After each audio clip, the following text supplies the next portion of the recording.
د پخواني جهادي قومندان احمد شاه مسعود د مړینې نن 30 کاله پوره شول. هغه د طالبانو د لومړۍ دورې د نسکورېدو په وروستیو اونۍ کې ووژل شو. احمد شاه مسعود له نن څخه 30 کاله مخکې د 2001 میلادي کال د سپټمبر میاشتې پر 9 چې هغه کال د 1480 لمریز کال د وږي یا سمبولي له 13 سره برابر وه. د تخار ولایت په خواجه بهاءالدین ولسوالۍ کې د هغو انتحاري حملې کوونکو لخوا ووژل شو چې ځانونه یې خبریالان معرفي کړي وو. ویل کېږي چې پر نوموړي د دې برید طرحه القاعده شبکې جوړه کړې وه. پر مسعود له برید 2 ورځې وروسته د سپټمبر پر 11 نیټه په امریکا کې د القاعده شبکې غړو خونړي بریدونه وکړل چې له کابله یې د امریکا متحدو ایالاتو په افغانستان کې د طالبانو د هغه وخت پر واکمنۍ چې د القاعده شبکې مشر اسامه بن لادن ته پناه ورکړې بریدونه پیل کړل. په تیر یو جمهوري نظام کې د وږي یا سمبولي 13 د شهید د ورځې په توګه لمانځل کېدله، خو په تیرو 3 کلونو کې دا کار نه دی شوی. احمد شاه مسعود هغه وخت د طالبانو په لومړۍ دوره کې د دې ډلې د واکمنۍ پر ضد د جګړې مشري کوله چې له 1996 څخه تر 2001 میلادي کال پورې د طالبانو د لومړۍ واکمنۍ تر پایه دوام درلوده. سید اکبر آغا چې د طالبانو په لومړۍ دوره کې یو قومندان او اوس د خلاصون لارې شورا مشري کوي، وایي د احمد شاه مسعود په مشرۍ ائتلاف چې د طالبانو په وړاندې مبارزه کوله، د احمد مسعود په مشرۍ د افغانستان د ملي مقاومت جبهې پرتله ډیر تفاوت سره لري. هغه ویلي او هغه وخت د طالبانو په وړاندې د احمد شاه مسعود مبارزه وه، خو بیا هم طالبان ډیر مخکې روان وو.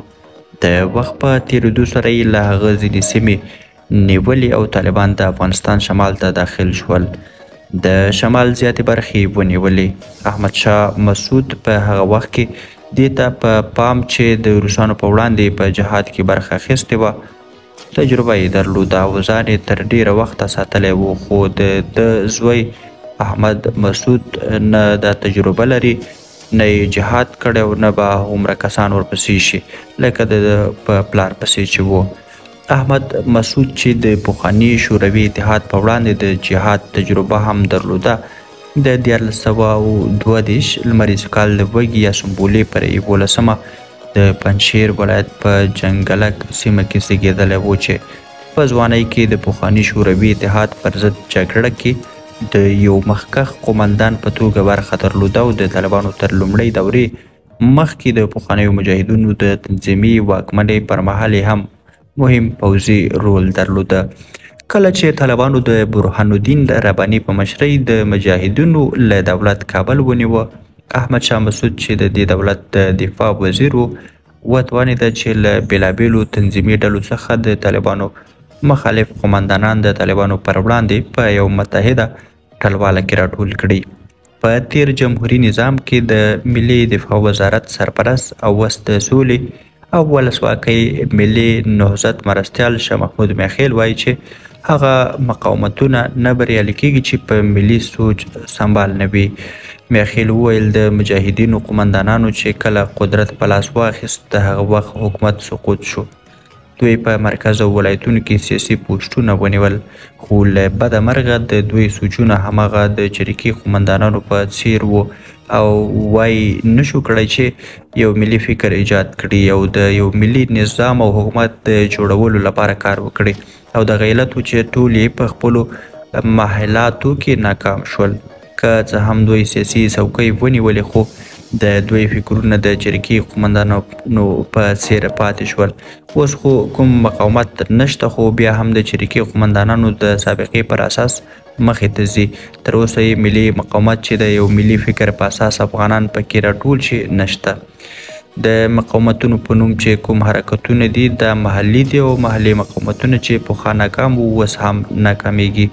د طالبانو په لومړۍ دوره کې د مقاومتونو عمده جبهه د احمد شاه مسعود په مشرۍ رهبري کېدله، خو اوس د احمد مسعود په مشرۍ د افغانستان د ملي مقاومت د جبهې ترڅنګ د افغانستان د ازادۍ جبهه او ځینې نورې ډلې هم فعال دي.